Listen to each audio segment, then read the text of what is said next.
বিলাসী মাৰ্চিডিজৰ গৰাকী হ'ল 17 বছৰীয়া তৰুণী।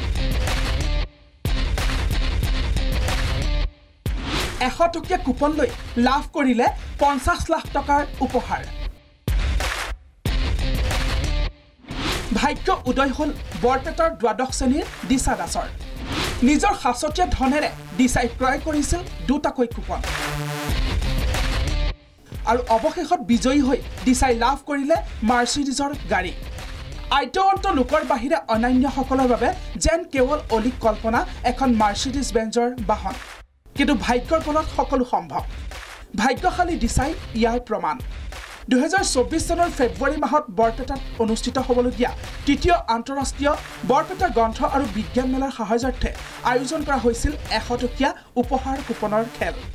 মুঠ 11টা উপহাৰ বিশিষ্ট খেলখনৰ প্ৰথম উপহাৰ আছিল এখন মাৰ্চিডিজ বেঞ্জৰ বাহন। অনান্য ব্যক্তিৰ দৰে দিশাই নিজৰ সাঁচতীয়া ধনেৰে ক্ৰয় কৰিছিল 2টাকৈ কুপন।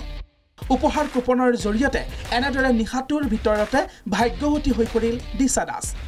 মঙলবাৰে বৰপেটা সাহিত্য ভৱনত অনুষ্ঠিত অনুষ্ঠানত বৰপেটা গ্ৰন্থমেলা সমিতিৰ তৰফৰ পৰা দিশাক প্ৰদান কৰা হ'ল 50 লাখ টকাৰ বিলাসী মাৰ্চিডিজ বাহন। ভাগ্য নিৰ্ণয় অনুষ্ঠানৰ ফেচবুক লাইভ চাই এই শুভ সংবাদ পাই আনন্দত আত্মহাৰা হৈ পৰিছিল দিশা দাস। মই কেতিয়াও আশা কৰা নাছিলো যে মই মাৰ্চিডিজখন পাম বুলি, পাই বহুত ভাল লাগিছে। ৰাখিম বুলি ভবা নাই, এতিয়া দেউতাই যি কৰে মই নাজানো। বহু কেইজন ব্যক্তিৰ মাজত তুমি আজি এই পুৰস্কাৰ লাভ কৰিবলৈ সক্ষম হৈছা, কি কবা এই ক্ষেত্ৰত? মোৰ বহুত বেছি ভাল লাগিছে, এতিয়া ক'ব পৰা হোৱা নাই, ইমান ভাল লাগি আছে মোৰ মনটো। ছোৱালীটো লটাৰী 2টা কাটিছিল, নিজৰ পইচাৰে কাটিছিল। পাই সেইদিনা আমাৰ লটাৰীটো ভাঙৰ দিনা খেলখন হেৰি হয়, সেইদিনা আমাৰ ছোৱালীটোৰ প্ৰগ্ৰাম এটা আছিল, গান গাই ছোৱালীটো।